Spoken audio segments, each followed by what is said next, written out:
Hello everyone, welcome to Testbook super coaching for bank exams. Mutual fund, जी हाँ, काफी important topic है और कई सारे क्वेश्चंस इसके अराउंड स्टूडेंट्स के दिमाग में होते हैं कि एग्जैक्टली म्यूचुअल फंड है क्या। म्यूचुअल फंड के हम लोग ऐड देखते हैं, धोनी साहब, सचिन तेंदुलकर साहब इस ऐड के अंदर आपको दिखाई देंगे। Mutual funds are subject to market risk, read all the documents carefully. ये भी आपने कई बार सुना होगा, पर ये एग्जैक्टली है क्या, कैसे वर्क करता है, इसका हिस्टोरिकल बैकग्राउंड क्या है, कितने टाइप्स के म्यूचुअल फंड होते हैं, ये जानकारी इस शॉर्ट वीडियो के अंदर मैं आपके साथ डिस्कस करने वाला हूं। So let's start with the session. दोस्तों, ये हमारा टेलीग्राम चैनल है जहां पे आप हमें फॉलो कर सकते हो। आने वाले सेशंस की जानकारी यहां पे आपके पास रहेगी और प्लस जो छोटे बड़े नोट्स रहते हैं हर टॉपिक को लेके, या कुछ क्वेश्चंस, कुछ करंट अफेयर्स के इवेंट्स की जानकारी, ये सारी चीजें आपको इस टेलीग्राम चैनल पे मिल जाएगी। इस क्यूआर कोड को स्कैन करके आप हमें ज्वाइन कर सकते हो। इसके अलावा LIC एडीओ की हमारी स्पेशल बैच चल रही है, जिस बैच में केवल 299 के अंदर आप ज्वाइन कर सकते हो। यहां पे आपको वीडियो लेक्चर्स अवेलेबल रहेंगे। इसके अलावा सुपर कोचिंग एक ऐसा प्लेटफॉर्म है जहां पे video sessions, live sessions, doubt solving sessions, smart notes, mock test, practice test, सारी चीजें अवेलेबल रहेगी आपके एग्जाम को क्लियर करने के लिए। वहां पे एनरोल करते वक्त आपको एक फैकल्टी कोड यूज करना है, जिसके थ्रू आपको डिस्काउंट भी मिल जाएगा। चाहे रेलवे हो, SSC हो, UPSC, बैंकिंग, UPPSC या कोई भी स्टेट पब्लिक सर्विस कमीशन या फिर बाकी सारी एग्जाम्स, यहां पे भी आपको ये डिस्काउंट अवेलेबल हो जाएगा by using this code, by using my name. चलो तो स्टार्ट करते हैं म्यूचुअल फंड के साथ। म्यूचुअल फंड का एक बड़ा फेमस सा डेफिनेशन है, आपने शायद इसे कई बार देखा होगा। The definition is talking about a managed fund that pools money from the shareholders to invest in securities. It's called as a mutual fund. ये एक नॉर्मल डेफिनेशन, एक बुकिश डेफिनेशन है, पर हमें इससे थोड़ा सा आगे बढ़ना पड़ेगा। एग्जैक्टली इनका क्या कहना है इसे समझना पड़ेगा, तो इसीलिए हम गो थ्रू करते हैं एक लेजिटिमेट तरीके से। जो आपके स्क्रीन के ऊपर है, ध्यान दीजिएगा। So pool of money manage by professional fund managers. आपने कई बार सुना होगा, एक कंसेप्ट होता है फाइनेंस के अंदर AMC नाम का, एसेट मैनेजमेंट कंपनीज। ये क्या करती है कि कॉमन इंसान का, किसी कंपनी का या किसी के भी एसेट्स को, पैसे को मैनेज करने के लिए हेल्प करते हैं।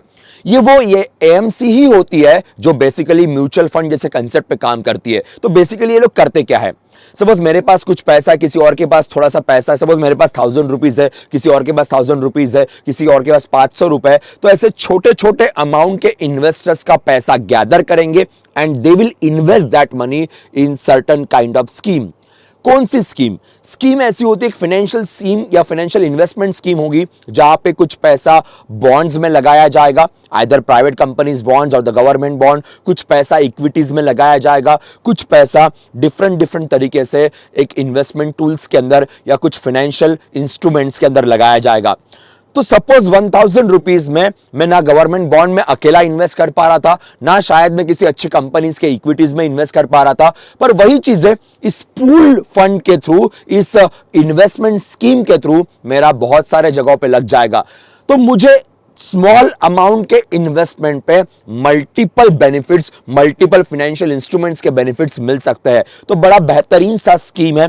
बट इस स्कीम में एक चीज बहुत इंपॉर्टेंट है कि आपके फंड मैनेजर्स मींस आपकी AMC कहां पैसा इन्वेस्ट करने वाली है।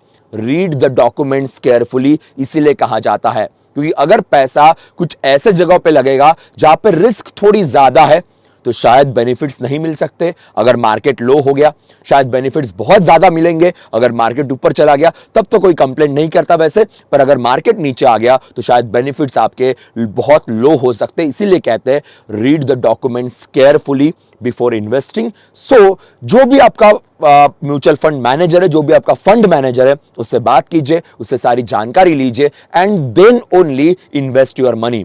इंडिया में कई बार क्या होता है कि पैसे के इन्वेस्टमेंट्स ये इमोशनल काफी बन जाते हैं देन द प्रैक्टिकल। किसी को ब्लाइंडली फॉलो करना, किसी ने अगर यहां पे इन्वेस्ट कर दे तो मैं भी वहीं पे इन्वेस्ट कर दूंगा, किसी की कहीं सुनी बातों के ऊपर भरोसा करना, और सबसे बड़ी बात व्हाट्सएप यूनिवर्सिटी पे ट्रस्ट करना। इसीलिए थोड़ा सोच समझ के, थोड़ा सा पढ़ के इसमें इन्वेस्ट कीजिए। थोड़ी जानकारी मैं आपको देता हूं, चलो लेट्स स्टार्ट।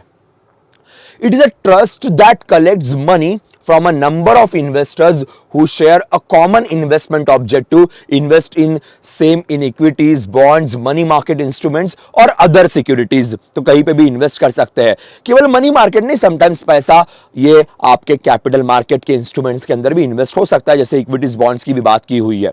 देखिए, the income gains generated from this collective investment is distributed proportionally among the investors। अब देखिए, मैंने 1000 इन्वेस्ट किए, मेरे दोस्त ने 2000 किए, किसी ने 500 किए, किसी ने 700 किए।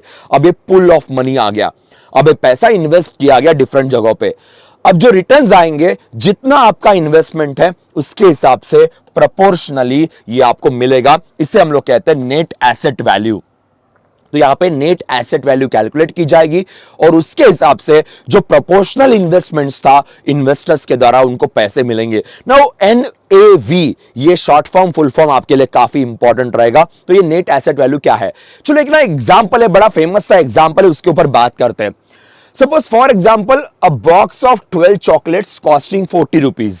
ओके, 4 दोस्त थे, इन्होंने कहा कि चलो इसको खरीद लेते हैं, पर किसी भी दोस्त के पास 40 रुपए पूरे नहीं है। Okay, अब देखिएगा, so the friend then decided to pull 10 rupee each and buy the box of 12 chocolates। तो 10-10 रुपए इकट्ठा किए। Now the based on the contribution they each received 3 chocolates or 3 unit। If equated with a mutual fund, how do you calculate the cost of 1 unit? Simply divide the total amount of the total number of chocolates 40 by 12। अगर हम कर लेते हैं तो यहां पे आपको 3.33, तो 3-3 चॉकलेट सबको मिल जाएंगे। सो एग्जैक्टली यही कंसेप्ट यहां पे है। सो कोई एक ओनर नहीं है या कोई एक इन्वेस्टर नहीं है, सारे इन्वेस्टर्स है, और उस जितना आपका इन्वेस्टमेंट होगा उसके हिसाब से आपको रिटर्न्स यहां पे मिलने वाले हैं। वही चीज है नेट एसेट वैल्यू। चलो इसे भी अंडरस्टैंड करते हैं। Just like an equity share has traded prices, mutual fund unit has net asset value per unit. NAV is combined with market value of the shares, bonds, security held by the fund on a particular day। NAV per unit represents the market value of all the units of the mutual fund। आपने कभी देखा होगा कि mutual fund मेरा अच्छा perform कर रहा है, म्यूचुअल फंड मेरा बुरा परफॉर्म कर रहा है, ये आपके म्यूचुअल फंड मैनेजर ने कहां इन्वेस्ट किया, उसका क्या मार्केट वैल्यूएशन चल रहा है, उसके हिसाब से नेट एसेट वैल्यू डिसाइड की जाएगी। मार्केट वैल्यूएशन अगर अच्छा होगा तो ऑटोमेटिकली रिटर्न्स अच्छे मिलेंगे। अगर नेट एसेट वैल्यू या मार्केट वैल्यूएशन कम होता है तो आपके रिटर्न्स भी ऑटोमेटिकली कम हो जाएंगे। तो कहां इन्वेस्ट किया उस पर चीजें बहुत मैटर करती है। Mutual funds are ideal for investors who either lack large sums of investment और those who neither have the inclination nor the time to research the market. ये तो बहुत लोग हैं, एक तो पहले लार्ज सम नहीं होता है के, दूसरा बहुत सारे लोग ऐसे जिनको मार्केट रिसर्च करके इन्वेस्ट करना बहुत जान पे आता है। मैंने कहा था कि इंडिया में सीन ऐसा है कि ब्लाइंड फॉलोअर्स, एक रात में रईस होने वाली एक मेंटालिटी काफी ज्यादा है। शेयर मार्केट में इन्वेस्ट करना होगा, अच्छे बेनिफिट्स कमाने होंगे तो थोड़ा रिसर्च करना पड़ता है, पेशेंस रखना पड़ता है, पढ़ना पड़ता है। पर अगर आपके पास इतना वक्त नहीं है कि रिसर्च करे, डेली मार्केट को फॉलो करे, तो आपके लिए mutual fund is the best option, क्योंकि यहां पे आप एक बार सब कुछ देख लोगे, पैसा डाल दोगे एंड देन बाकी सारा काम म्यूचुअल फंड मैनेजर करेगा। आपको ज्यादा जद्दोजहद करने की जरूरत नहीं पड़ेगी। तो यही कंसेप्ट है ना। सबसे बड़ी बात, the mutual funds are subject to regulated under the SEBI, security exchange board of India. यहां पे थोड़ा हिस्टोरिकल बैकग्राउंड है, बिकॉज म्यूचुअल फंड इंडिया में काफी पहले स्टार्ट हो गए थे। तो पहले कोई और रेगुलेट करता था, जब सेबी का क्रिएशन हुआ उसके बाद फिर सेबी का रेगुलेशन यहां पे बन गया। So will talk about that now. बात होती है दोस्तों there are different types of mutual funds in India. So हम टाइप्स ऑफ म्यूचुअल फंड्स के ऊपर बात करेंगे, और यहां पे सबसे मेन है एक ओपन एंडेड और क्लोज एंडेड। ओपन एंडेड का मतलब बेसिकली क्या होता है कि यहां पे आप जो म्यूचुअल फंड मैनेजर हो उसे आप बोल सकते हो कि आप अभी इन्वेस्टमेंट चेंज कर दीजिए, यहां पे मत कीजिए। तो जब आपका म्यूचुअल फंड चलते रहता है, in between that you can also ask your mutual fund manager to make some changes. Okay, so you can also withdraw the money, you can also have some. तो यहां पे बेसिकली मैच्योरिटी डेट वाला concept थोड़ा सा कम होता है, ये ओपन एंडेड है, so it can work accordingly. Close ended में क्या होता है बेसिकली कि यहां पे एक मैच्योरिटी डेट है फिक्स, जैसे एफडी काम करता है उस तरीके से क्लोज एंडेड वाले फंड्स काम करते हैं कि एक बार कर दिया। Mostly close ended are very famous with the common people rather than the open ended. उसके अलावा एक एक्टिवली मैनेज, एक पैसिवली मैनेज है। एक्टिवली मैनेज का मतलब क्या कि जो म्यूचुअल फंड मैनेजर है वो डेली बेसिस पे एक्टिवली उसमें कुछ बदलाव करेगा, कुछ पैसा यहां से वहां से वहां, तो it can be manage actively by the manager.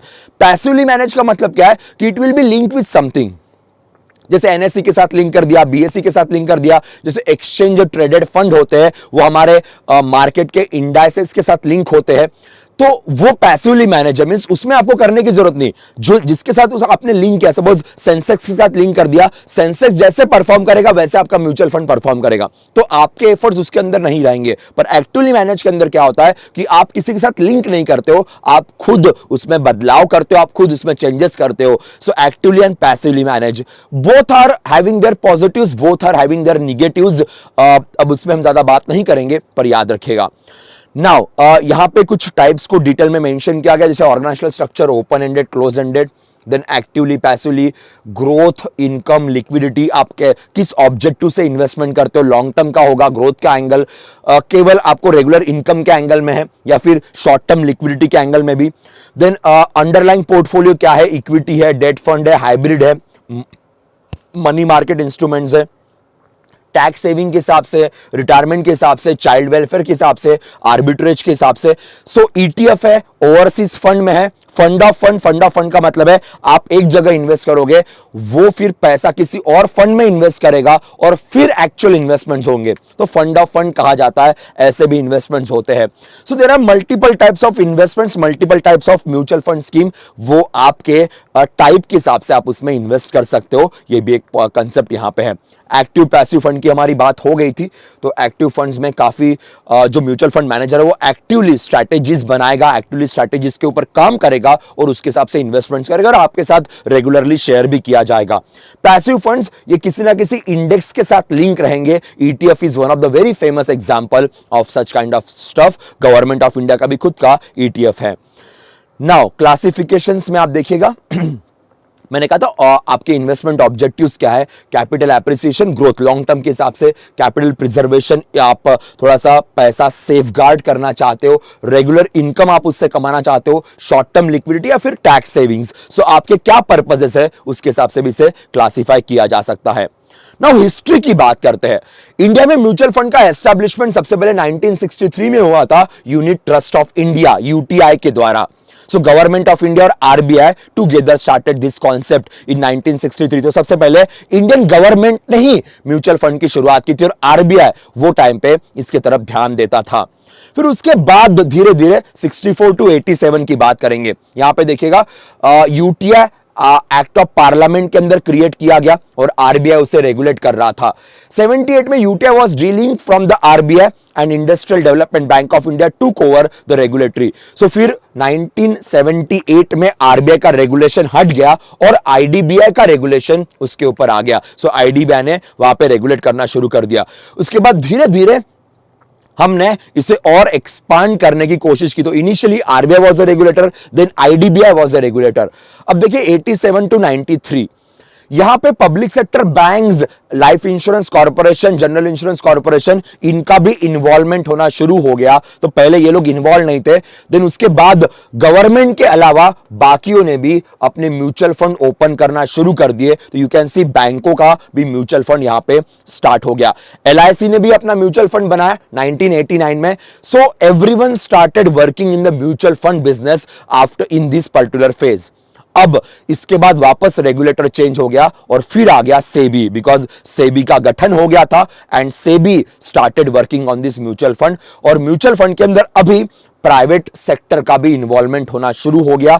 Mutual fund के अंदर धीरे धीरे फॉरेन कंपनीज का भी इन्वॉल्वमेंट होना शुरू हो गया। सो 1993 के बाद एफडीआई आ गया, हमने ग्लोबलाइज कर दिया, तो फॉरेन कंपनियां, प्राइवेट कंपनी सब में म्यूचुअल फंड में काम करना शुरू कर दिया। और बात करते हैं अभी जो हमारा टाइम फ्रेम 2003 से 2014 की बात करेंगे। यहां पे थोड़ा सा डीप डाउन हो गया था 2009 में, जब यूएस में क्राइसिस हुए थे, उसके बाद म्यूचुअल फंड का बिजनेस नीचे चला गया ऑल ओवर द वर्ल्ड। ये बहुत ही खराब टाइम था म्यूचुअल फंड इंडस्ट्रीज के लिए। काफी स्ट्रगल किया इंडियन म्यूचुअल फंड मार्केट ने, पर उसके बाद वापस से म्यूचुअल फंड मार्केट सही तरीके से वर्क किया। वापस एक बार डीप डाउन गया था जब कोविड-19 आ गया। तब भी कुछ म्यूचुअल फंड को अपना पूरा बोरिया बिस्तर बंद करना पड़ा था, अपने अपने अलग अलग फंड्स को बंद करना पड़ा था, बिकॉज मार्केट बहुत गंदा परफॉर्म कर रहा था। पर again market is working properly.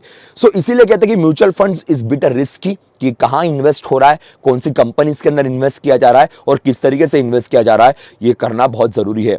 ऐसा डेटा भी सपोर्ट करता है वैसे कि दुनिया में सबसे ज्यादा म्यूचुअल फंड्स के सब्सक्राइबर्स आपको इंडिया के अंदर मिल जाएंगे। भले बीच में थोड़ा ट्रबल आया था, ट्रबल केवल इंडिया में नहीं था, पूरे वर्ल्ड में था, but Indian market, mutual fund market is much much more trustworthy than the rest of the world, no doubt. So उसमें आरबीआई का योगदान इनिशियल फेज में रहा, बीच में आईडीबीआई आ गया था, बाद में सेबी ने काफी सही तरीके से इसे डेवलप किया। So that's all from my side for the mutual fund session. So उम्मीद करता हूं कि आपको basics, types of mutual funds and ये जो हिस्टोरिकल पार्ट है समझ में आया होगा। हम ऑब्वियसली इसके ऊपर हमारे रेगुलर सेशंस में एमसीक्यूज और डिटेल में डिस्कशन करेंगे विद करंट अफेयर्स न्यूज के साथ। तब तक के लिए bye bye, take care, safe रहिए, सुरक्षित रहिए और पढ़ते रहिएगा। बाय दोस्तों।